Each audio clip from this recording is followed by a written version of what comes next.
Business athletes, what is going on? Coming at you with another episode, and this one is a little bit different, but I think that you're going to find it very, very interesting. And it's this: behind the curtain, how I would optimize a celebrity from the ground up. Essentially, the full stack, how high-level humans actually optimize.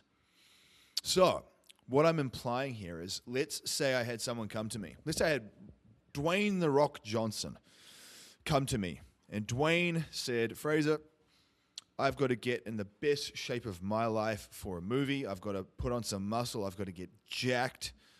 I've got to get just super dialed in, energetic, lean, vascular.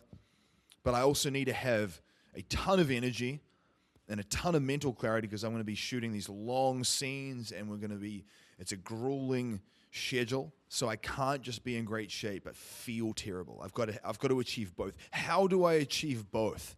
How do I do it? And I will tell you guys, this roadmap, I'm going to throw everything in the kitchen sink at this. So obviously you've got to remember that this is me just removing all the stops.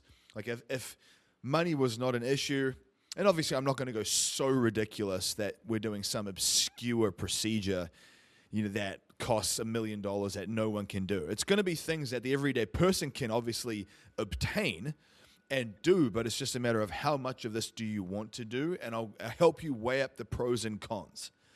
So I say this because this podcast episode is for people that really are curious about what's possible.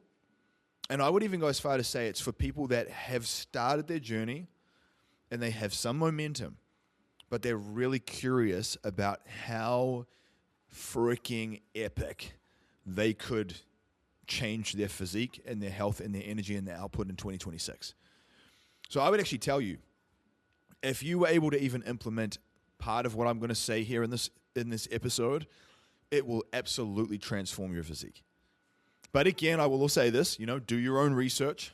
Please consult your specialist. And I would definitely tell you that the dosing of different things and the way you structure different things will vary.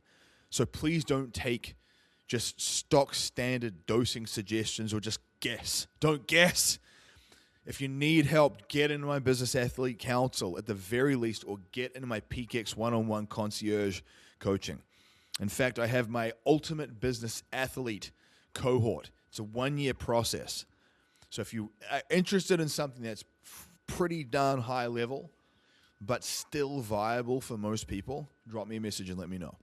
So, what would we do? Dwayne, let's discuss. So the first thing that I think is really important when you're thinking about just overhauling and optimizing is we need deep diagnostics. We don't want to guess. Most people just guess. For example, they say, I really did that carnivore diet, or I did that keto diet, or whatever diet. They insert anything, even a plant-based one. And they're like, that was perfect. Well, how do you know? Did you run all your metrics? Did you run your ApoB? Did you run your C-reactive protein? Did you run your fasting insulin? Did you run food sensitivity panels? How do you know? Did you get a DEXA scan done so you could see the body composition change, or did you just jump on the scale and subjectively just kind of guess? Because data helps ground you and it helps give you clarity. Because especially if you're not really in tune with your body, it can be hard to discern what's working and what's not. Now, I do think subjective metrics are also very important. So how do you feel? Your mood, anxiety, energy levels, digestion. Those things are really important. And we're going to discuss those things too. But you do need both. So you want subjective biofeedback metrics, but you also want objective data, like comprehensive blood work. We want to see all the different hormone systems, lipids like cholesterol, inflammation markers like C-reactive protein, uric acid, homocysteine.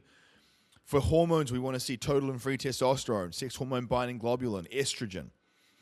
We want to see DHEA and pregnenolone. I even would run IGF-1 levels. And I'm going to explain why, because that relates to the dosing of certain growth hormone releasing peptides. I would run vitamin D, vitamin B12, because those drive all kinds of systems in the body. Let's just kind of go over it just quickly. So I would want to know what, male or female, what all the sex hormones were, because sex hormones essentially dictate what's called partitioning ratios. So when you eat calories, what dictates where your body sends calories, whether it sends it into muscle glycogen or body fat, what it partitions it towards, in some sense, is dictated by your hormones. It's why if you are a man, typically, you will partition more calories towards muscle glycogen and muscle building than a woman. Why? Because you have higher levels of testosterone. Testosterone is that anabolic sex hormone. So we want to know what those levels are at, because that will have an effect on what your body does with those calories that you consume. We want to know what your estrogen levels are at, because not enough estrogen is going to affect like your joint health. And that obviously makes it hard to train. If your joints are really aching and you're not recovering well, you're not going to be able to train to your maximum output. And so we want to make sure that, Dwayne's going to be on testosterone replacement therapy, I'm sure. And so we don't want to be slamming a bunch of estrogen blockers, because that's going to drop his HDL cholesterol, it's going to affect his mood, and it's going to affect joint health. And obviously that's going to impair his ability to train. So we really need to make sure that we really fine-tune and titrate. So I'm going to explain how we do this. But alongside that, we want to know DHEA and pregnenolone. Those two are like upstream precursors to testosterone. And they're basically stress buffering neurosteroids. So when you are just living, stress factors compound. Poor sleep, or just being busy, being a father, wearing all the hats, the pressure of the movie, training, everything. That's a bunch of stress factors. And the better your DHEA and pregnenolone levels are, the better your body can withstand a lot of physiological stress. So for the business athletes, for the high performers, DHEA and pregnenolone are important markers to know, because not only do they have an upstream effect on testosterone, so even if you weren't on testosterone replacement therapy, you would especially want to know what those are, because if they're low, that will have a negative effect on total and free testosterone. But even outside of that, you want that stress buffering system so your body can recover and handle the training. It can recover and handle from the travel schedule and the long days shooting the movie. So that's key. Another component is we want to know what your thyroid metabolism is like. TSH, like thyroid stimulating hormone, T3, T4, thyroid antibodies. We want to obviously make sure that you're not having any autoimmune reactions. So that's why we test for thyroid antibodies, because the last thing we want is to find out that you're having an autoimmune reaction in your gut or in your thyroid or something. But like Hashimoto's thyroiditis, Graves' disease, like these things will have a really negative effect on someone's output and performance, because their body's essentially attacking itself. So that's the last thing that we want. So we check those things to make sure that none of that stuff is going on. We would also check sex hormone binding globulin, because that needs to be managed, because that will bind up some of that total testosterone, reducing the free. We want your free to be as optimal as possible, because that's where you will be building that maximum amount of muscle. And obviously, what I would suggest to Dwayne is about, look, in your 50s, it's not smart to start blasting steroids. Like, I would advise against that. Let's just really clean up your process so it's creating like a really synergistic effect across the board. And that way, that will replace the need to just be running higher doses of testosterone and stuff. Because if you run 250 milligrams, 500 milligrams of testosterone, you're going to get all kinds of side effects. You're going to get puffy, water retention. You're going to have to use estrogen blockers. Your blood pressure is going to go up. It's not good. We don't want that. We want to keep you healthy and optimized. So I would be running, probably for a guy that size, probably right around 200 milligrams, maybe just under. But we want his total testosterone to be up around about 1,000. The old range is about 300 through to 1,197. So I want him in that Goldilocks zone, for him at least, for this role, up to about 1,000 to 1,050. That way he's not right at the top end, because if he starts pushing up into that top end, that's when he'll start to get side effects. You'll see increases in hemoglobin and hematocrit, like blood thickness. And the thicker your blood gets, which is what a lot of guys do on testosterone, their blood gets thick, it increases blood pressure, their heart has to work harder because it's pumping freaking molasses through your arterial system. That's when you run into those potential risks. So we need to make sure we refine that. Now, if, for example, his estrogen was running a little bit high, I would try to avoid using anastrozole and aromatase inhibitors at all costs. I don't think they're ideal, but I would be using DIM. So DIM, D-I-M, is a estrogen metabolizer that can be found in cruciferous vegetables. So I would be getting him to consume broccoli microgreens and kale microgreens every day, because it's going to have large amounts of DIM, but I would also be getting him to supplement with some DIM to help with that estrogen metabolism, because estrogen, if it's too high, is going to make him hold water retention. And we want him to be very ripped, vascular, and lean looking, not puffy.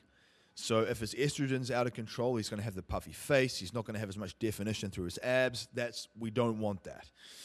Now, outside of those primary markers, I want to know what's happening with some of the inflammation markers. So C-reactive protein, uric acid, homocysteine, TMAO, because these are markers of general different types of inflammation in the body.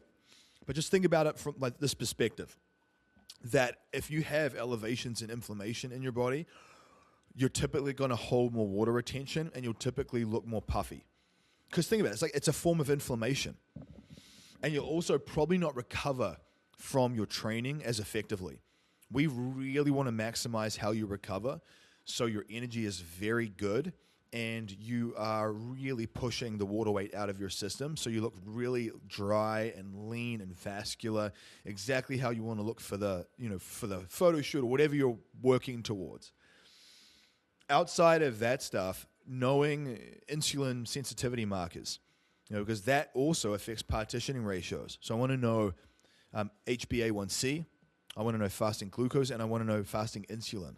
So we really want to focus on his insulin and his HbA1c, because that kind of dictates when we put carbohydrates into his diet, that will dictate the amount of carbohydrates, but also what he can even tolerate.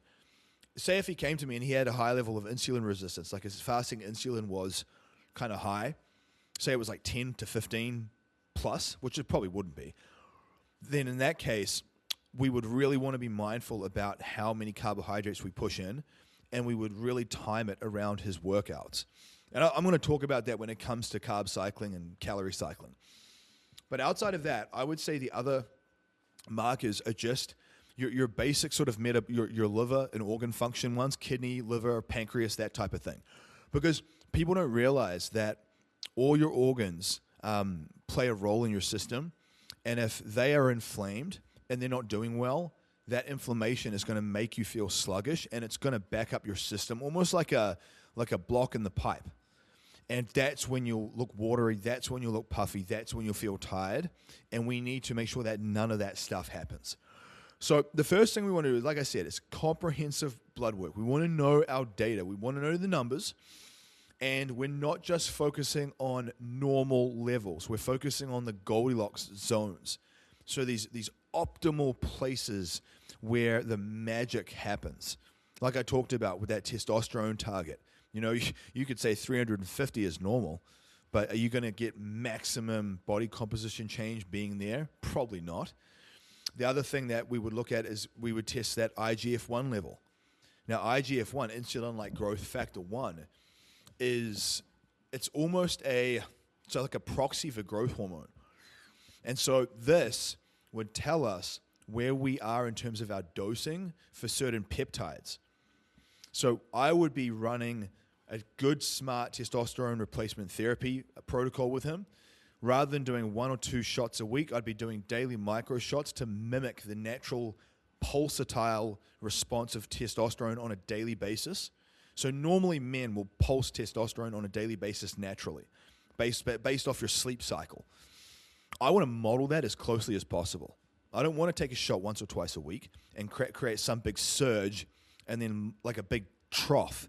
That's not mimicking natural pulsatile flows. And that's also why people get side effects and they feel suboptimal. So daily micro shots in alignment with that daily sort of circadian pulse of natural testosterone. But I also want to know what his IGF-1 levels are, because that will dictate the growth hormone releasing peptide dosing. So things like tesamorelin and ipamorelin. Again, same principle here. If you take a little bit too much of that and you push that IGF-1 level up too much, that can make you hold a bit of water retention. You know, one of the common things with high levels of growth hormone use is water retention. When we get you in that Goldilocks zone, you won't experience that. And we want that Goldilocks zone because when you have optimal growth hormone and IGF-1 levels, you'll get a really good muscle pump. So like when you're training, your muscles will feel really full and pumped because your body's very good at pushing glucose into your muscle as glycogen. And beyond that, your recovery will be really good. Your joints, ligaments, and tendons will recover really well. So essentially, your ability to recover more proficiently will go up, which is exactly what we want. I'm going to talk about peptides in more detail, but I just wanted to cover that IGF-1 marker because that's one that a lot of people don't run, and they don't even realize that they can actually titrate their peptides based off their blood work. Now, the next part of that equation is definitely a food sensitivity test. The reason why I say this is because if we want to put on some muscle on Dwayne and we want to get him really dialed in, we have to make sure that the foods that we're consuming are not having some type of like chronic low-grade allergen response. Most people inadvertently do this. And so they're consuming stuff that they think is healthy, but their body's having like a chronic reaction to it.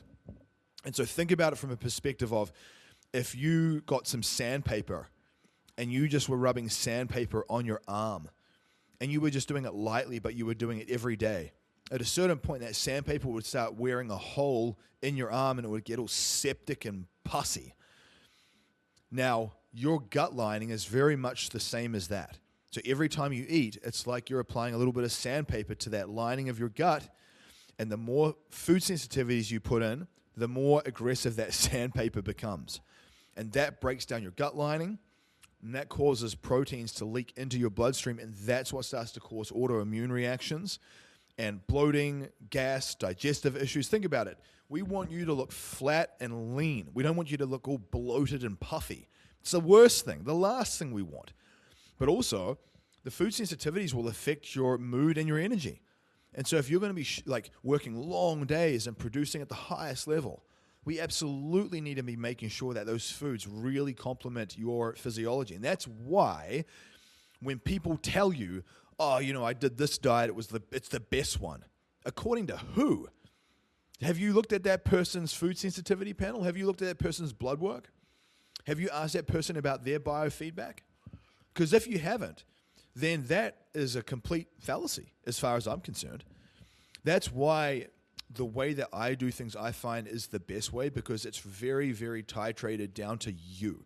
So we would be running stuff with Dwayne like a food sensitivity test, and we'd be looking at, okay, what foods is he having a reaction to? So say, for example, one of them was dairy. We would swap out his dairy-based protein powder. We'd do a good quality plant-based protein. We'd probably do something like cassava. Like we'd do a superfood protein powder, so that way he's not just getting the amino acids and the protein, but he's getting a lot more bang for buck with the superfoods, the greens, the reds, you name it, all the different micronutrients too. All the calories that we put into the rock, I want to make sure that every single calorie has this high yield, a very high ROI.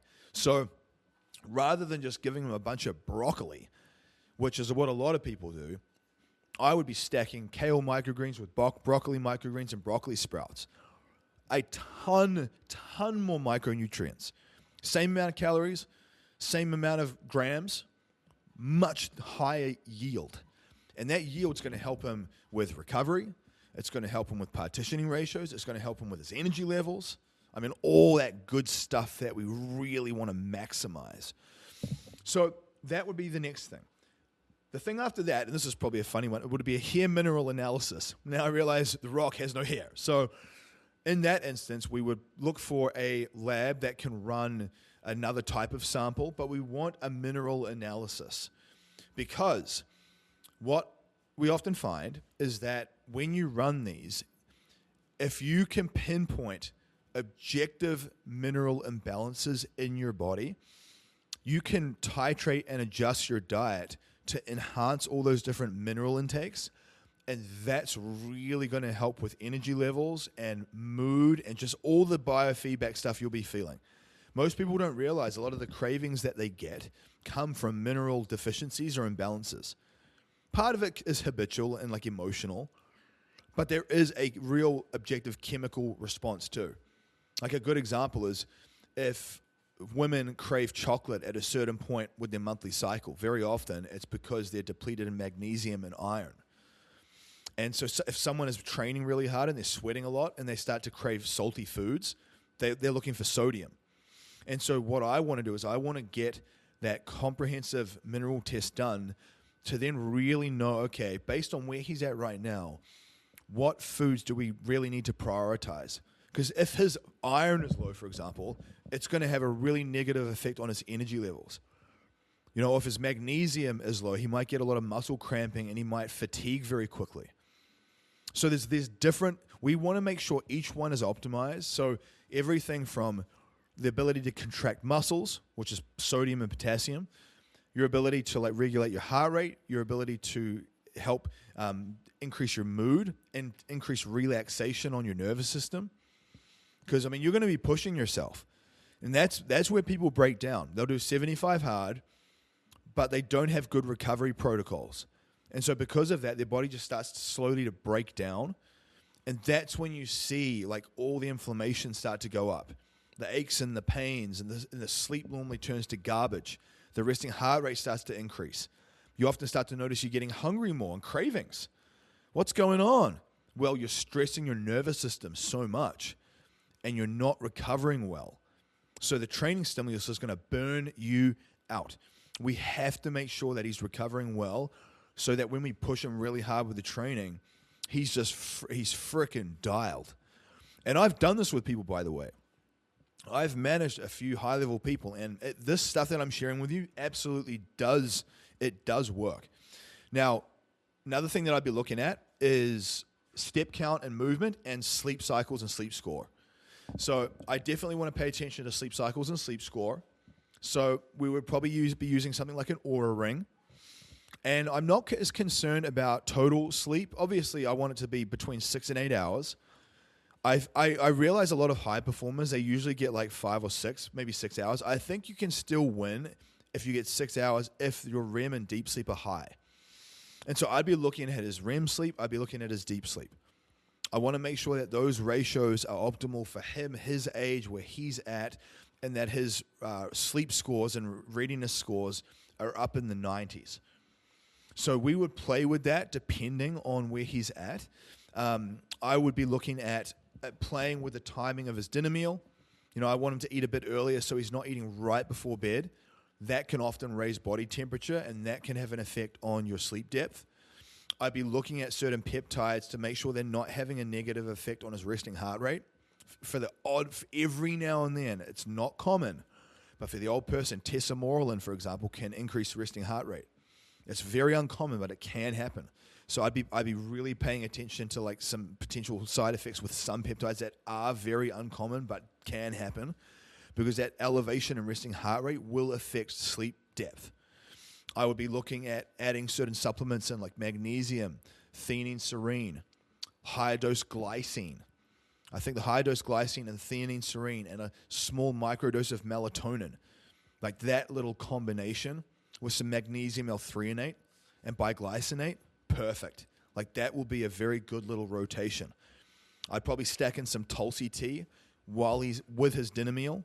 That Tulsi tea has Relora in it, and that's going to help calm down that nervous system strain. So if he's been having a really action-packed day shooting and filming, you've got to learn how to calm that nervous system down. And so outside of those supplements, I would be focusing on really calming down that nervous system at nighttime, dropping the air temperature in the house or the hotel wherever he's staying.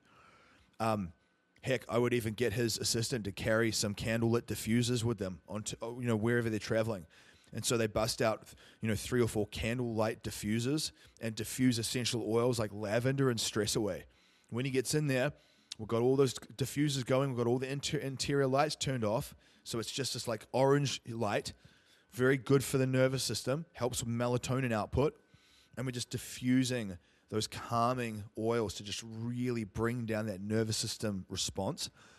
And then outside of that, we'd have on Spotify or YouTube Premium on the TV, we'd turn the brightness down and we'd have some spa music playing or some relaxing type of soundscape, just very calming stuff. So that way, when we get back and he's had his dinner meal, he gets into that sleep depth quickly. Because the deeper we can get into sleep and the better we can sleep, it will push out so much water retention out of his body and he'll get a really good pump. What you'll notice is that when you sleep well, your cravings go down, you get a really good pump in the gym, you're strong, you don't have a lot of water retention, like your body's very good at pushing all that lymphatic fluid out. Your mood will be really good and you'll have a lot of mental clarity and focus. And obviously that's the perfect environment for really optimizing how you perform. What I would tell you guys is just imagine you're replacing Dwayne The Rock Johnson with yourself and you're working towards a big business goal, a big life goal. Just think of any big business and life goal that you need to achieve that requires just the highest level version of yourself to achieve the freaking amazing thing. Like this stuff really does work and it is key. Now, the next part of this, let me just grab a drink. Got to stay hydrated while I'm doing this. So, step 2 is nutrition is the foundation. This is the software. I always say food is like software and your body and mind are the hardware. I find this is where a lot of like high performers and pros and fitness people really screw up. So they just focus on protein and calories. They eat the typical bodybuilding paleo bro diet. You've got the chicken and broccoli with avocado and sweet potato or rice. That's such a one-dimensional approach. It can work to some capacity, but you're not going to have really solid output. Like you might get a physical result to some capacity, but you sure as heck aren't going to maximize it, and you definitely won't be recovering like you could, and you won't have the same high-level energy like you could too. So this is why we have to have a different approach so we can check off all of those boxes. So what I would be doing with him is I would get him to track his calories for 5 days in an app like Chronometer. I would be cross-referencing this tracking with his mineral analysis and his food sensitivity panel. So I would look at his 5 days of data, and I'd look at all the patterns and the trends. I'd look at his total calories. I'd look at his macro split. I'd look at his protein intake. I would look at the daily recommended intakes of every single vitamin and mineral that he was consuming.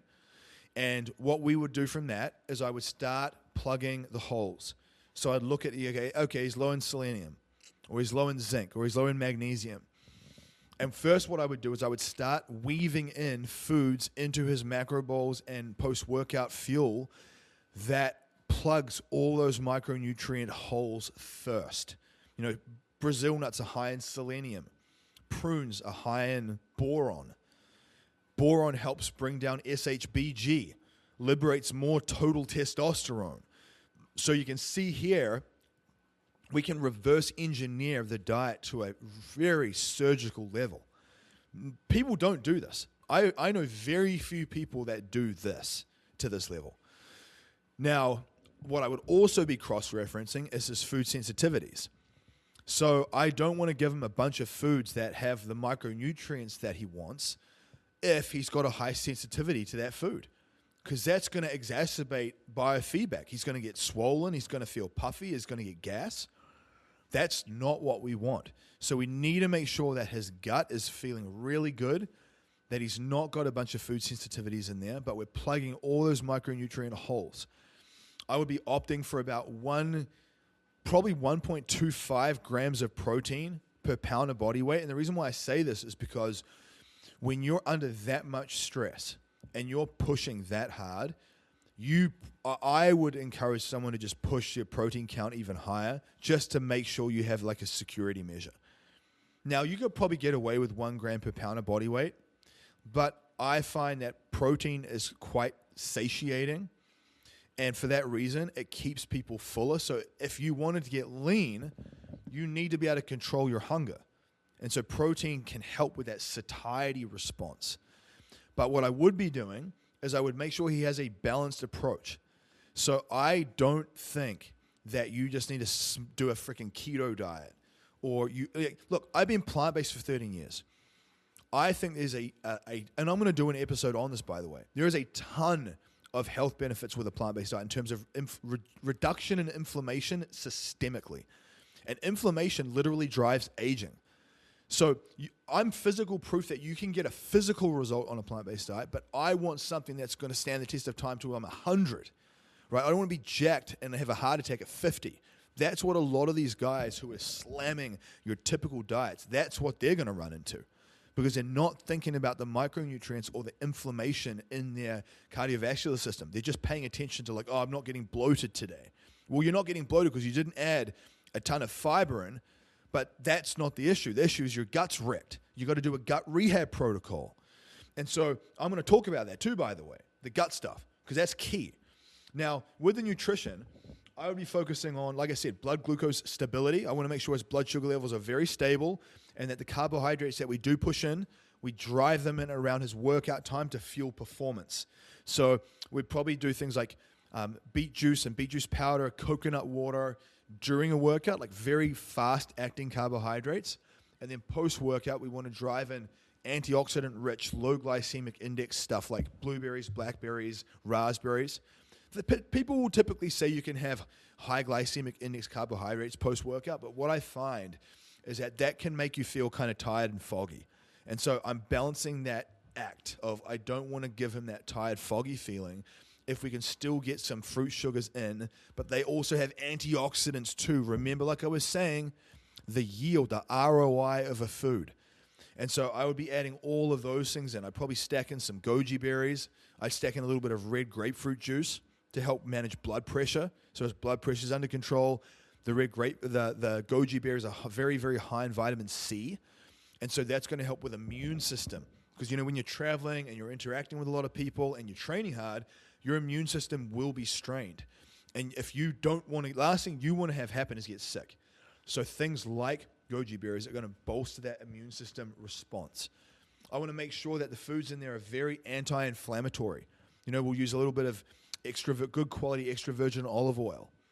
All the things in there in terms of like sulforaphane in the broccoli sprouts and a lot of antioxidants in these dark berries and stuff, purple potato, because we want to bring down that inflammatory response outside the training window to really help keep the water retention down, keep the aches and the pains and the joint issues down, and help with the recovery.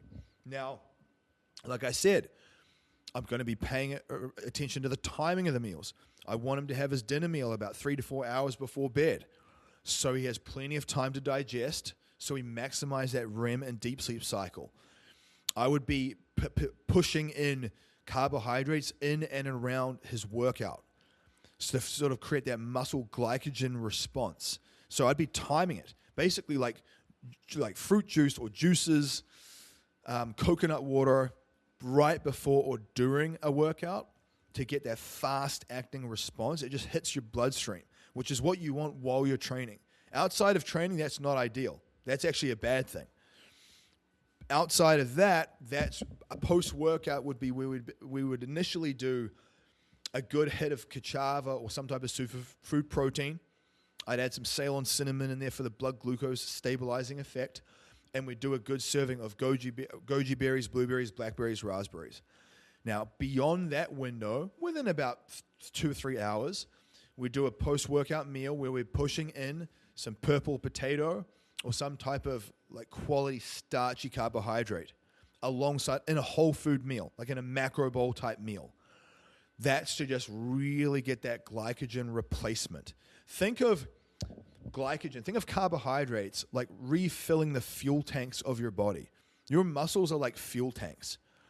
And when you eat carbohydrates, those carbohydrates break down into sugar, aka glycogen, and that glycogen gets stored in your muscles. So when you go and train the next day, you get a better pump and you're stronger and you perform at a higher level. If you don't do that, it's like you're running on fumes and you won't have the same output. You look flat, and looking flat is not good if you're doing like a photo shoot or a video and you want to look really full and vascular. So that's a little bit more of an advanced concept, but it's a real thing. Now, like I said, I would be focusing on just enough calories to fuel muscle building, but I'd be pulling it down and basically doing a calorie cycle. So we'd probably train every second day, and then on the days between doing active rest and cardio. Now, every second day means that on those days we're pushing that calorie count up. So we're driving in more carbohydrates and a little bit more fats. Protein's going to stay the same across the board. And then on the active rest days where he's just walking and doing a bit of cardio, that's when we'll rip the carbohydrates and fats down and get into a deeper fat loss state. On training days, we will push in a couple of servings of essential amino acids while he's training to just act as like a muscle building substrate. I think that's always useful. We'll add in some creatine monohydrate, and I will make sure that we do like a phasing period first, because sometimes you can hold a little bit of water retention, and some people's digestion will be a bit sensitive, so we would test digestion, but we get through that loading phase at the very beginning, so he loses all that water weight and he just normalizes, because the creatine is going to help with strength, the creatine is going to help with recovery, and it's going to help with brain function in the presence of sleep deprivation. Now, obviously, we want to make sure the sleep's good, but if he's got to shoot some night scenes or whatever, he's pushing it really hard, that might not always happen. So we want to offset that inflammation in the brain so you're sharp as possible. You're thinking clearly, your thoughts are coherent, you're performing at a high level like you're a freaking cognitive sharpshooter. So think about how that applies to you and whatever you want to achieve. Now, beyond that, I'd be looking at good quality lean proteins, going through a rotation of 3 to 4 different proteins. I definitely have a plant-based protein in the rotation. I think that's always good for like lipids and inflammatory responses. And I'd be finding a couple of others, like an omega, like one that's got omega-3 based proteins, like a good quality fatty fish. Adding in some good quality, all the stuff's going to be good quality, like grass-fed, grass-finished, organic, you name it. But I'll definitely be adding in like an omega-3 based protein, an animal that's on land like chicken, good quality, and a plant-based as well. So we're getting the best of every single like lever. And beyond that, I would be thinking about rotating through different starches. So I'd really probably lean in on, and obviously cross-referencing it with food sensitivity. So I'd be focusing on things like wild rice, just because it's got a more nutrient-rich profile than say like brown, just standard white rice. We obviously test it on his gut though first. Like if it's hard on his digestion, we definitely like opt for something else. But we'd be doing Japanese sweet potato, purple potato because of the antioxidant values. I want to get as much additional nutrients in on top of the carbohydrates as we can. I'd be adding in little servings of Blueprint extra virgin olive oil, very, very high in polyphenols, which is just a good anti-inflammatory concept in general. Outside of that, we'd probably be using like avocado, hemp seed, those types of things to get some good quality omega-3 based monounsaturated fats, which is going to be good for his heart health and his lipids, because this guy probably has a tendency to run high on his ApoB and LDL cholesterol, and we want to make sure that we bring that inflammation down, because remember, like I was saying, if you have inflammation in your arterial system, you're going to feel foggy in your brain, because that blood's flowing through the capillaries in your brain too. It's not just localized to your heart and lungs. It's everywhere. It's in your brain. That's what's going to give you the brain fog or the ADHD type symptoms and all that stuff. So I would really be honing in the macro bowl principles we'd rotate through a nice staple sort of list of potential snacks we can play with. It's going to be things like I said, like kiwi fruit, goji berries, red grapefruits, veggie sticks using like a low-calorie condiment like new sauce. I would even add in a little bit of natto and miso, just different things that are kind of unique, but they have a very like good, rich nutrient profile. I'd be adding in maybe a couple of wild grain rice cakes, like on workout days, and adding some nutso nut butter on it. So nutso nut butter is like a 7 nut and seed blend. So obviously think about it. If you're eating nutso nut butter with 7 different nuts and seeds, Brazil nuts, hazelnuts, walnuts, what's going to give you more nutrient profile, that or some Skippy peanut butter, which is an inflammatory omega-6 garbage. There's a big difference. It might be the same amount of calories, very, very different nutrient profile. So that's where all of these additional things add up and make a real difference. Now, beyond that, I would be thinking about his gut health and absorption. Because remember, we aren't just what we eat, we're what we absorb. And so a lot of people run into this issue. They try to eat this healthy diet, but their gut sucks. And then they wonder why they're getting bloated and feeling digestive issues. Like if you've never run a gut rehab protocol and then you start pounding back a bunch of sauerkraut and kombucha, you're typically going to feel like a bloated manatee. And so I would be running him through my gut rehab protocol that I even share in my Business Athlete Council and with my one-on-one students. I talk about this in the gut rehab episode, but just to kind of quickly summarize here, I'd be looking at his oral microbiome first, his mouth. So we'd be using like Riven mouthwash and Riverton toothpaste to make sure the bacteria in his mouth are good first. We'd be using a good quality digestive enzyme to help break the food down. It almost acts like an assist. So it really helps break all that food down when it goes into your gut. We'd be doing a stomach acid baking soda test to make sure his hydrochloric acid in his stomach is adequate. And if it's not, we'd use some betaine, HCl, and pepsin to re-stimulate that hydrochloric acid quality. So when he is getting the food in his stomach, it's actually dissolving and breaking down properly. He's not passing out whole pieces of food out the back end, which I know people have experienced before. We'd be adding in some higher dose glutamine powder to really bring down inflammation of that gut lining to help with any leaky gut type stuff. We want to keep that barrier very like high integrity, like no leaks. I'd be adding in some seed symbiotic to really help repopulate that gut with a good amount of gut flora. This is where I'd be looking at his TMAO score from his blood work. So TMAO is a gut bacteria marker.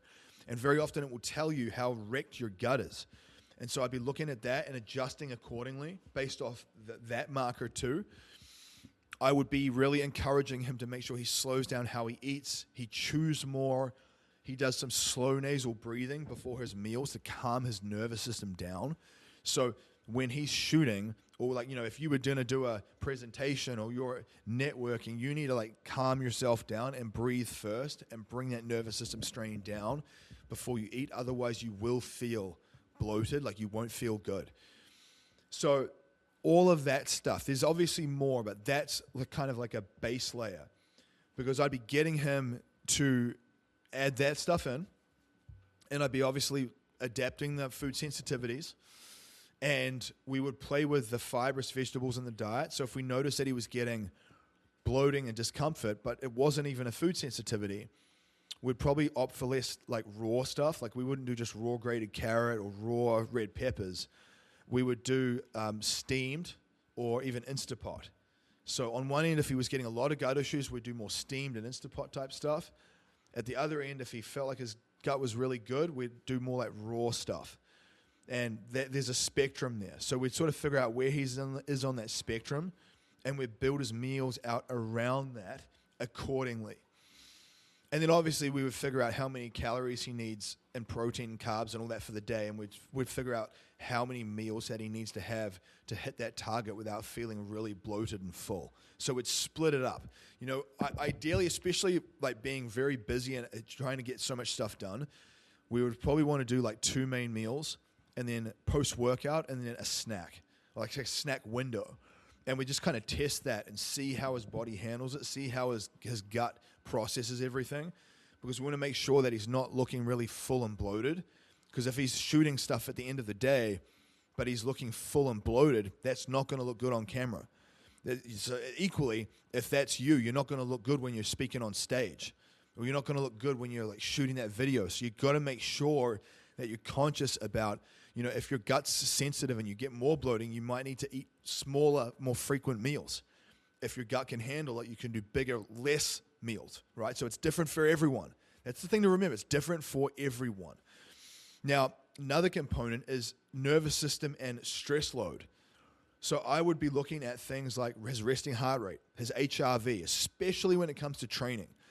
This is going to be how we determine his training intensity and his training load. Because if he's training really hard and I'm pushing him, but his resting heart rate's creeping up overnight and his heart rate variability is starting to tank, that's when I know he's not handling the training volume well. So I would either decrease, go from 5 or 6 days a week to 3 to 4 days.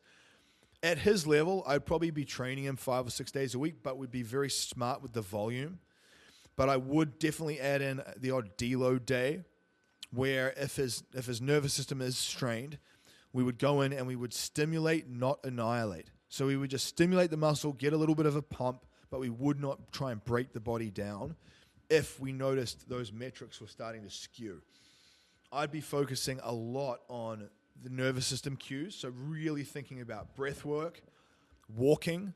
So anytime he's looking at a script, anytime he's talking with management, I get him to walk, either on a walking pad, ideally outside in the sun and the light.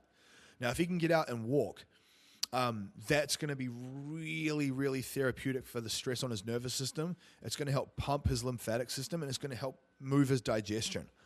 And so that way he'll recover better, he'll look flatter with his stomach. Everything will optimize as a byproduct of staying active, not just sitting down, reading like a script and not moving outside of the training. Those are key. Now, outside of that, definitely the sleep stuff, and definitely I would be looking at minimizing all the environmental exposures that can act like an endocrine disruptor or a toxin. So we would make sure that his assistant has, for his laundry, stuff like that, we're using very good quality, clean products, clean laundry detergents. We would be making sure that we use clean dish soaps on his dishes. We would be making sure that his cosmetics, his body washes, his shaving creams are all clean and very minimalistic, because I want to reduce down all that chemical burden on his body that could be having some type of inflammatory response. So this is where you really need to cross your T's and dot your I's, but this is the stuff that makes the difference. Because if you don't do this stuff, or you're not very aware of this, it will have an effect on inflammatory processes in the body. And our goal is to reduce that stuff as much as possible. As much as possible. So outside of that, we dig into the hormone optimization. Now, with The Rock, he's definitely on at least TRT. He's not natural, but that's okay. What I'm going to do is I would say whether you were natural, we'd still be running the hormones to look at them. And I would probably, get you on some enclomiphene citrate to help optimize that testosterone level naturally if you didn't want to use TRT. Because enclomiphene citrate helps send a signal to the pituitary to turn up LH and FSH hormones, luteinizing hormone and follicle stimulating hormone, which acts like an upstream precursor to testosterone. So I'd want to get your total testosterone, like I said, up around about 1,000. Normally I would say 800 to 900, but in his case, to get him really looking as good as possible, about 1,000, pushing it right up there. Now for him, we would titrate his testosterone dose. So I would look at where he's at right now, and I would fine-tune that total dose, and I would split it up over a 7-day period and microdose every single day in the morning. That's the first thing that I'd be doing. I would be looking at his DHEA and pregnenolone, would be getting into that Goldilocks zone with a little bit of pregnenolone and DHEA supplementation to help with all that stress buffering that I mentioned. we would be looking at is sex hormone binding globulin, and I'd either be getting him to take a little bit of boron supplementation, or post-workout, we'd add in a few prunes that also help with digestion, also offer a little bit of fruit sugar into the muscle glycogen storage, and they're high in boron to help with SHBG as well. I'd be focusing on foods rich in DIM, which is an estrogen metabolizer that will help bring down that water retention and that puffiness without having to use an aromatase inhibitor, aka an estrogen blocker, because I want to avoid that if we can. And so things like broccoli sprouts, broccoli microgreens, kale microgreens, the cruciferous vegetables are high in DIM. If needed, we would use a DIM supplement on top of that if his estrogen was creeping up above that normal range. I would be looking at his thyroid metabolism. And what I'd probably get him to do is add in a little bit of a couple of seaweed crackers each day. Little seaweed crackers, nori sheets, have naturally occurring iodine in them. I want that iodine because that's going to help with his thyroid metabolism. With all the pressure, the stress, and the strain, if his thyroid starts to de-optimize, it's going to slow his metabolic rate down. And he won't recover as well, he won't lose as much body fat, and he will feel tired and sluggish, like a lot of people that have thyroid issues. And so I would be making sure that we troubleshoot the iodine in his diet as well as the selenium, which brings me back to that point of the nutso nut butter with the wild grain rice cracker, because the nutso has Brazil nuts in it, and that's high in selenium. So between nori sheets or dulse flakes or seaweed crackers for the iodine, between the Brazil nuts for the selenium, that's got a lot of his thyroid stuff addressed. I would also make sure that he's using a non-fluoride-based toothpaste, because we don't want that fluoride docking to thyroid receptors and blocking thyroid absorption. I would also make sure that we take a charcoal filter shower head with us, so he's not bathing in chlorine. We want to eliminate chlorine off his skin, because that chlorine also can dock to thyroid receptors and cause issues with thyroid metabolism. Can you see here how there's a lot of different things? But obviously, if you pull all these levers, I'm telling you guys, the results would be insane. Absolutely insane. Now, that way, we've got his testosterone replacement therapy dialed in. We're not even having to throw in aromatase inhibitors and estrogen blockers to control estrogen. We're managing his sex hormone binding globulin and his DHEA and all these different things through food and a little bit of base supplementation. That's how you're going to achieve that ideal result, where your nervous system is thankful. You're not straining the living daylights out of yourself. Now, the next step is peptides and advanced support. So this is where I would definitely be pulling out some stops, because I think there's a lot of peptides that will be helpful for someone in his position across the board. So I'd be looking at something like a Clo blend, which is KPV, BPC157, TB500, and GHKCU, which is essentially like a good anti-inflammatory recovery peptide. KPV and BPC157 are really good for reducing inflammation in the gut, but they help reduce injury profiles. TB500 brings down inflammation across the board in the body. GHK copper helps with collagen synthesis and elastin production, so his skin will look really good. And because he's getting all that stuff for his ligaments, joints, and tendons, his training will be very good too. That's like a nice base blend I'd be using with him. I'd kick his process off by using some MOTC and SS31, which are mitochondrial peptides, to really charge up the mitochondria in his cells. Mitochondria are kind of like batteries in your cells. And as you age, those batteries lose their charge. And that's essentially what makes you feel tired as you get older. And that's what causes aging. So we'd charge up those batteries initially to get them through this whole process. Alongside that, I'd be getting them to do daily microdoses of NAD, which is essentially like, again, complementing mitochondrial function, boosting energy capacity.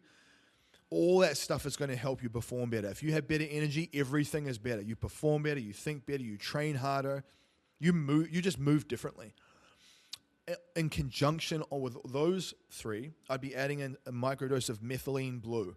That's also going to help with mitochondrial output too. So we've basically got a little mitochondrial stack for him, but between those four things that we're just rocking. I would also be adding in some NAC, which is like the precursor to glutathione. And we'd be really focusing on that glutathione, which is a super antioxidant. Again, antioxidants bring down inflammation in the body, which is exactly what we want. Obviously, I'd be looking at his food diary from the 5 days and looking at all the different vitamins and minerals that he was getting. And I would be plugging it with whole foods first. But I would also be taking a good quality multivitamin to make sure it's almost like an insurance policy, just to cover every single base, especially because he's going to be pushing much harder than the average person. And so in many ways, his requirements will be higher, right? His magnesium needs will be higher because he's pushing himself so much harder than the average person. And so a good quality multivitamin. I would be focusing on some concentration mineral drops because we want to remineralize that water, because when he's training and sweating and performing, all that sweat is going to create like sodium and electrolyte loss. And so we really want to keep that in tip-top shape so he has more endurance, he has more stamina to get through these long days. I'd be focusing on a double serving of omega-3s. The omega-3s are very good for heart health, but they're good for joint health and brain health. They can help with mood. And so I'd be really trying to focus on things that can help with mood. So vitamin D, D3 plus K2, high dose omega-3s, creatine monohydrate, all of that good stuff. But in terms of other peptides, I'd be looking at, depending on where his IGF-1 levels were, tesamorelin, ipamorelin blend stacked with some IGF-LR3. IGF-LR3 is an insulin-like growth factor peptide. It's like that one is probably really going to pack on some muscle on him. The tesamorelin, ipamorelin blend is going to also help, but it's going to be good for fat burning. It's going to be good for recovery and just like general anti-aging processes. I would be looking at maybe adding in some C-Lank or dihexa. So those are neuropeptides that can help with brain function, mental clarity, mental alertness, and sharpness. So dihexa and C-Lank would probably be my go-tos for him. I'm sure a guy like that doesn't have anxiety. So if he did have anxiety, I'd be using something like C-Max. But because, I would imagine he probably doesn't, we'll just leave that one out. I would be adding in some SLU33PP2, which is like a sort of what would you say? Like a fat-burning peptide. Now, a lot of people use like things like retatrutide, the GLP-1s. I probably wouldn't even use this for him because what I don't want to have happen is I don't want it to slow his digestion down. One of the challenges with retatrutide is that it does slow your digestion down a little bit. Nothing wrong with that for the average person, but I want him to look really flat, like his midsection to be very flat and tight. And so if we can prevent digestion slowing down, that's what we do. Now, if he was getting issues where we're dieting down and he's getting really lean, but he's fighting a lot of cravings, then I would add in a little microdose of retatrutide. That's going to help with that craving and hunger response, but it can also help complement blood glucose levels and lipid profiles, cholesterol profiles. Outside of that, I would be focusing on, it depends, like if he came to me and he had some existing issues with his heart health and his vascular system, which in many ways he probably would, based on everything he's probably done, I would add in some bioregulated peptides that are heart-based, like Cardiogen, Visugen, and Velon. Those ones are very good for the endothelial lining and his vascular system. So I'm trying to basically regenerate a lot of the potential abuse that he might have gone through in like blasting steroids and pushing his body in a negative way. So I'm not only trying to keep him in tip-top shape and get him there, but I'm trying to repair a lot of the old damage at the same time, which is possible. It's just obviously a lot. Outside of that, I'm trying to think of any other. I would probably be looking at some type of immune boosting peptide because, with the pressure and the stress and the training and everything, we don't want him to get sick. So I'd be running something like Thymalin or Thymogen or even some Thymosin Alpha 1. And I'd be getting him to run a low dose of that to just keep his immune system really, really bolstered so he feels really good in terms of like not getting colds, not getting flus, all that type of stuff. Now, if we're pushing him hard and he's having any issues with sleep or anything, I'd be getting him to do a little bit of DSIP, Delta Sleep-Inducing Peptide, or a little bit of Pionealion. I'd probably start with Pionealion just because I feel like that's a good one in general. I like that one.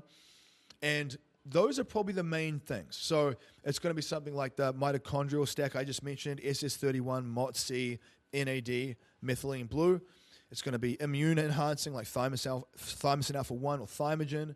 It's going to be recovery peptides like CLO, which has the KPV, BPC157, TB500, and GHKCU in it. I'd be adding in the growth hormone releasing peptides like tesamorelin and ipamorelin, which also help with the visceral fat burning. And I'll be adding in the IGF-LR3, which really drives that muscle building response. And obviously cognitively, I'll be adding in some C-Lank with some dihexa to get them like really mentally sharp and locked in. So you can see, it's a lot of stuff, right? But obviously if you know what you're doing and you stack the peptides together, it's a pretty streamlined process. So again, this is the type of stuff I could help you with in the right environment. So rather than guessing, definitely do not guess this stuff. I've used all of these. I have tons of experience in all of this. So if you want help with that stuff, just reach out. Now, outside of the peptides, supplementation that's targeted and not random. So outside of like a good quality multivitamin, omega-3s, creatine, mineral drops, I would say we'd be looking at obviously the minerals in his diet. You know, we look at the mineral testing, like I mentioned. We would try and troubleshoot that with diet first. But beyond that, I would probably be looking at adding in some extra magnesium. The things that I find in general that high performers will probably need if they're pushing themselves and they're really wanting to optimize is going to be NAC or glutathione, magnesium blend that has magnesium threonate in it alongside the others, like biglycinate. I'd be adding in some, I would be adding in some berberine. So berberine helps with blood glucose control and gut health and lipid profiles, everything. I like it for the blood glucose effect. I would be adding in like the digestive stack that I mentioned, because that's going to be really important, managing his digestion as much as possible. Little microdose, like 1 milligram of melatonin each night as well. Probably even adding a little bit of aged garlic. That's going to help with immune system and heart health, but especially immune system. Things like heart health are important long term, but he wouldn't be necessarily like fretting about that during this process. But I'd be focusing on it. I'd be making sure we're reversing all the damage from all the old things he's done, all the goofy stuff. You know, I see him do these massive cheat meals. I'd be swapping that out and finding healthy refeeds for everything, healthy food upgrades for all of that stuff. Because that stuff, you can get away with some of that garbage when you're in your like 20s. But if you do massive cheat meals and stuff in your 40s and 50s, you're going to give yourself a freaking heart attack or cancer or both. So you got to find healthy food upgrades for stuff, and that's where I really, really focus. But I would be focusing on labs, not trends. So I'd be looking at like his liver enzyme markers. You know, if he was having issues with his like ALT and AST, I'd be running, you know, a global healing liver product. That's like a dropper you put under your tongue. That would be something I would run. The same thing with a global healing kidney product. I'd add that in if we wanted to get his kidneys and his liver all dialed in and optimized. I'd be even considering maybe certain bioregulator peptides. There's bioregulators you can get that help with kidneys, that help with liver, that help with lungs, that help with the brain. And so I'd be looking at any areas that were clearly an issue, and I'd be stacking bioregulator peptides with some smart supplementation in that rotation. I'd be adding in essential amino acids while he trains, and like I said, a good superfood protein powder, because I want more bang for buck when it comes to the protein. I don't just want to be eating a bunch of protein and amino acids that's just that. I want to get the other stuff like a greens and a reds powder. What I'd also be probably doing is I'd be adding in a couple of different powdered fruits like wild blueberry powder, pomegranate powder, because I want to get as much antioxidant rich surplus stuff in his diet with very low amounts of calories. So I'd even add in a microgreen powder too. So let's say at the very end, we really want to cut his fiber intake down to make him look really dialed in his midsection, like he doesn't have any fiber sitting in his gut. That's where a microgreens powder, a wild blueberry powder, a pomegranate powder would be really useful, because you're getting all the micronutrients, but in a very condensed package. You're not getting all the water and the extra fiber with it. And so that's like a freaking ninja tactic right there that I'd be adding in. So you can, and I'd probably be adding in some Himalayan Tartary buckwheat powder as well. Now, the Himalayan tartary buckwheat powder comes in like a little chew form as well. And that chews have a little bit of like glucose in them. I'd be getting him to take 2 of those before he trains. So now you've got the Himalayan tartary buckwheat powder, which is very good for bolstering immune system, which obviously when you train, it's a form of stress. Your immune system will have to work, but you're getting a little bit of that glucose hit, which is good for performance and muscle glycogen, contraction, all that good stuff. So you can see like the timing of the things, the types of things we use, it's all tied in. Now, what I would also say in terms of training, I would be looking at his physique, and I'd be looking at the areas that are lagging. I'd be looking at the areas that we need to bring up. I would make sure that at his age, we're using a lot of machines, and Smith machine, cables, and machines. Those would be the main things. We wouldn't be doing really stupid heavy barbell back squats or anything. The risk of injury is just too high. We'd be doing pendulum squats, Smith machine reverse lunges. We want to use Smith machine so you can rack it easily without getting stuck, and we want to use machines because you can get much closer to proximity to failure without injuring yourself. And cables. So I'd probably be, if he was doing 5 or 6 sessions a week, I'd probably be doing like a push-pull legs, or a push-pull leg upper body, lower body split. That way he's training each muscle group twice. Be doing 2 quality working sets per movement. And I'd probably be doing sort of like a shoulder, chest, tricep breakdown. And the pull's going to be rear delts, traps, back, and biceps. Now, I would be adding in some bigger compound movements like pendulum squats, lunges, overhead presses, pull downs, pull-ups, because those are going to have that bigger ROI effect. They're going to create a bigger anabolic response, but they're also going to create a bigger fat-burning response. And so to get them leaner, I don't want to just be blasting a bunch of bicep curls and a bunch of sit-ups. If we want to get them abs, we're going to do weighted sit-ups, and we're going to do some hanging leg lifts and knee tucks to failure, 2 sets, that's it. So we're going to keep the volume a bit lower, but we're going to push hard close to failure in the realm of about 8 to 15 repetitions per exercise.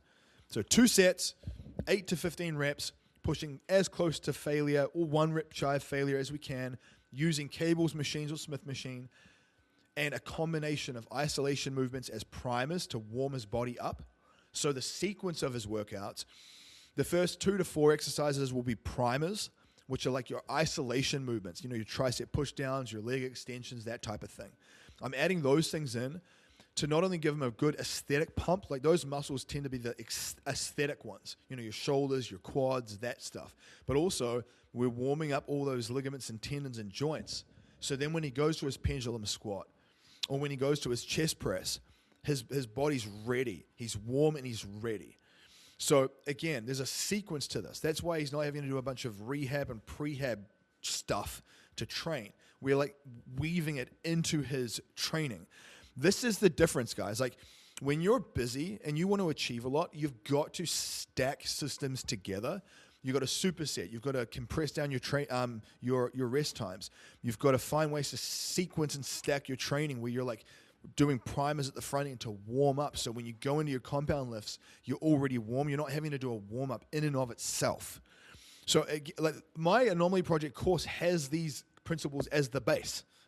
So this stuff is taught at the very beginning as a base, but I would be taking it to him as an advanced concept. Now, obviously at his age, we wouldn't need to be adding a ton of volume or a ton of extra advanced techniques because that's just going to affect his recovery. Like a lot of people who do a really hard training, 75 hard CrossFit stuff, they do so much hard training that you get injured or their hunger and cravings go through the roof because their nervous system is so strained. So we'd be very, very mindful about the quality of the movements. I'd be adding in a little bit of zone 2 cardio each week, multiple times through the week for that heart and mitochondrial function. I would aim to get some outdoor walking time every day, a couple of times of the day. That's going to help with circadian timing, mitochondrial health, melatonin release, dopamine production. So we want them feeling good mentally, Now, what I'd also be doing is I'd be timing in refeed days and like longer fasting days. So on a day where we're training big muscle groups or groups that we really want to bring up, we'd be pushing in a refeed meal where the calorie count goes up maybe another 300 to 500 calories above maintenance. That's going to really like keep that metabolism stimulated. So he's going to continue to burn body fat, but he's going to drive a lot of muscle building response. And that's going to be how we essentially body recomp.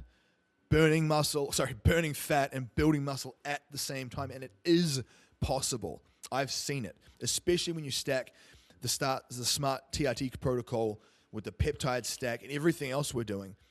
He will absolutely crush it. Now, I would be looking at, like I said, potential deload sessions if his recovery wasn't good and his heart rate variability was decreasing and his resting heart rate was increasing. I'd be looking at taking days where we just go in, we stimulate the muscle, we do like 50% of the weight, and we're just there to kind of stimulate, not annihilate. The last component is just the other recovery therapies. So I'd be getting him to do a massage at least probably 2 times a week, and we'd be doing it on the active rest days. And we'd almost use it like a lymphatic drainage process too. So I'd find someone that was like good with deep tissue massage, but also had some experience with gua sha and lymphatic massage to just really keep moving the lymph under his skin to make sure that his body's just metabolizing everything well. And we're really just working the tissue to help him recover as well as we can. I would be making sure, if depending on where we were, let's say we were in Hollywood, I would make sure we're close to a clinic that has like an oxygen chamber, and we're doing oxygen maybe once a week on an active rest day. Really saturate his cells with a lot of nutrients. Now, if we can't get access to that, I'd be throwing in some molecular hydrogen tablets and trying to get the positive effect that way instead. But ideally, that oxygen, like I mentioned, would be taking like regular subcutaneous NAD shots. I wouldn't be doing NAD IVs. I'd just be doing a daily little microdose of NAD subcutaneously, which is just under the skin. I would be focusing on doing a little bit of cold therapy on active rest days. So I wouldn't do it on training days and I wouldn't do it close to workouts, but a little bit of cold immersion just for the dopamine production and just for that acceleration in terms of injury and profile and recovery. Every day, as much as we can, maybe 20 minutes a day, I'd be doing a little bit of infrared sauna. I'd get him to stretch in the sauna as well and do some breath work in there too, because that's going to help push out all that water retention, especially when he's coming up to like the big photo shoots where maybe he's got his shirt off. We'd be running that sauna to kind of dehydrate, push all the water retention out of his system to make him look very, very shredded and dry. Outside of that, just focusing on sleep as much as possible. And just building good camaraderie with him, helping him focus on controlling the controllables, helping keep his head in the game, making sure that you sort of helping his assistants handle a lot of the extra stress stuff, so he's not allowing the stress to sort of take hold of his physiology, and just helping him reframe the whole experience. You're juggling a lot of stuff, and I say this because I've worked with the musician Chris Daughtry. He crushed it in American Idol and has gone on to have hundreds of millions of views on his songs. And I've been in the middle of the Mojave Desert with Chris, prepping him for his video shoots. You have no idea how challenging it is to prep someone and get them to stay in peak state all day in the middle of the desert, because the body gets very susceptible to stress and the elements. And we were able to do it, and it was very, very impressive. So I say this because I've literally prepped people on stage and or at this level. And obviously everyone's different. He didn't do all those things. But I'm just throwing all the stops at this and saying, if I was going to empty the tank on you and just give you as many tactics. And one of the things to remember, guys, is this sounds like a lot of stuff, right? But if you were to fine-tune your habits and stack systems together, I promise you, you could do all this stuff. I know you could, because I've done systems like this before. If I wanted to spend all the money right now, I could do a system like this long term, because I know how to stack the peptides together. I know how to stack the supplementation strategically. I know how to prep my food really quick. I know how to leverage my time well when it comes to walking and sauna and stuff. So I want to tell you guys, don't listen to this and be like, oh man, I could never do that, so I'm not even going to try. That's nonsense. I promise you, The stuff that I share with people, I share it because it's things that I do think are in many ways sustainable and actually applicable. You notice I didn't talk about all kinds of crazy stuff like stem cells and all kinds of weird therapies in Turkey and Mexico, right? Because that's just not ideal for the average person. This stuff that I share with you, this is stuff that anyone could do in the right context. And I promise you, I'll tell you this, if you were to do a process like this, you would get in the shape of your freaking life and you would feel amazing. And I guarantee you could do it working a busy full-time job with children. And how do I know that? Because I do pretty much all of this stuff in my own version. Yeah, sure, I don't do every single thing, but I do a lot of those things because I don't just want to be normal. Some people say to me, oh, well, shouldn't you be able to get everything from your diet? And my whole perspective is, well, do you want to be normal? If you want to be normal, go for it. You can get everything from your diet if you want to be normal, but I have no desire to be normal. I want to be like a phenom, a category of frickin' one. So to me, the diet's just the start. Obviously, the diet's key.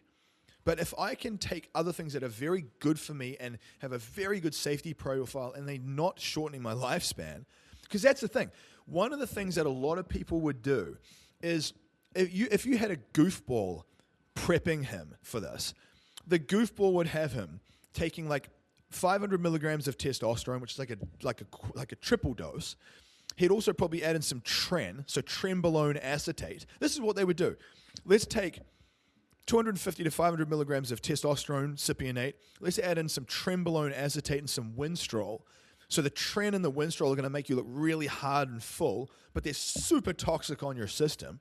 Oh, instead of like using some smart peptides, let's use some clenbuterol to try and get lean. And so your heart rate's through the roof, you're getting heart palpitations, you feel anxious, and you're not getting sleep. And so the poor sleep makes you look puffy and watery in the first place, the very thing you're trying to avoid.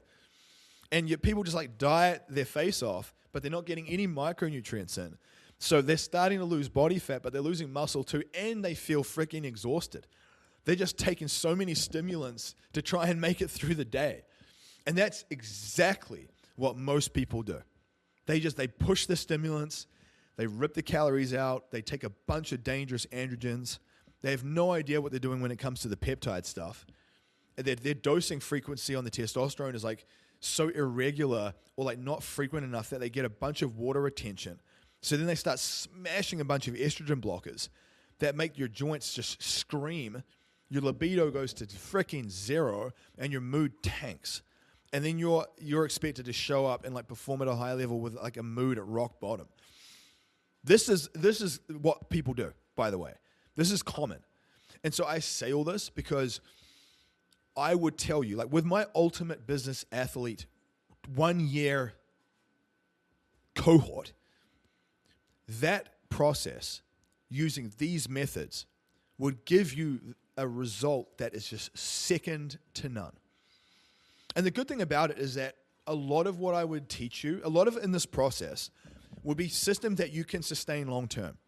So the diet, the training, the base supplementation, the stress mitigation techniques, that stuff you can use long term, by the way. You can use this long term to sustain most of the result. And then things like the peptides, you just kind of cycle them in strategic bursts. So you might use your mitochondrial ones to start with, and then you might rotate into some growth hormone ones and some recovery, and then you might rotate and do like some bioregulators to help with heart health and vascular health, and you kind of rotate through different functions. But I say all this because like I love when I get people to come to me that are just willing to do what it takes, but they want to be healthy. I've got a number of students at that level who play a high level game, and they just have this unique thing about them. They're hungry to learn, they're positive, and they want to be in great shape, but they want to do it in a good way, and they respect me for like wanting that for them, and that's why they come to me in the first place. So that is a lot, I realize, but just know that you could get a good portion of those results. Really lock in the diet, lock in the training, the base supplementation, the sleep, and the stress and recovery protocols. And obviously the peptides and the bioregulators and the mitochondrial stuff, that's all like extra cream on the top. But it would obviously at the high level be very, very smart and useful because it will help you get a better result without having to dip into all the dangerous androgens. So the dangerous androgens are going to be things like I said, trenbolone acetate, winstrol, anadrol, dianabol, boldenone, primobolan. These are all different types of steroids that bodybuilders use that have toxicity in your system. They can affect your liver, your kidneys. It's why bodybuilders are not healthy. And what they don't realize is that if they did it the way that I'm explaining, they could get pretty much the same result, but in a healthy way. Now, could they end up being like a mass monster? Probably not. I don't think you can achieve being a mass monster and be healthy at the same time. It's just not possible. But could you look freaking amazing and jacked and do it healthy? Yeah, you could. I genuinely believe that, and I do that, and I do that myself. Now, I'm not the biggest guy in the world. You know, I'm 210 pounds, at 5'9", about 6 to 8% body fat, but that's way more than most people. And I sustain this all year, and my blood work is optimal. So I say that like from a first-hand experience.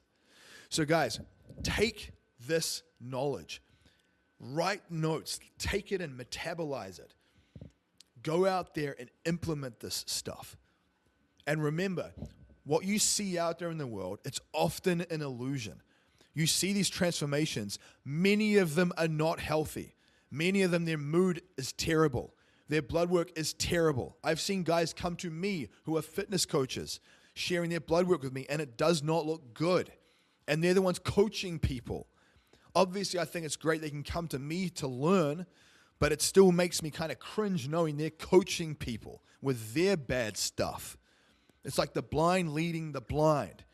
That's why I would tell you, get in my Anomaly Project 6-week signature course, or get in my Business Athlete Council, or get into my Ultimate Business Athlete 1-year cohort. Or if you're serious and you really want to lock it in at the highest level, my Peak X Concierge 1-on-1. The same one that Chris Daltrey, the musician, does. And we'll go from there. But guys, go out there today, use this. Recognize that you can create the best version of yourself pulling these levers. Do not settle for average. Be that high tide that raises all ships.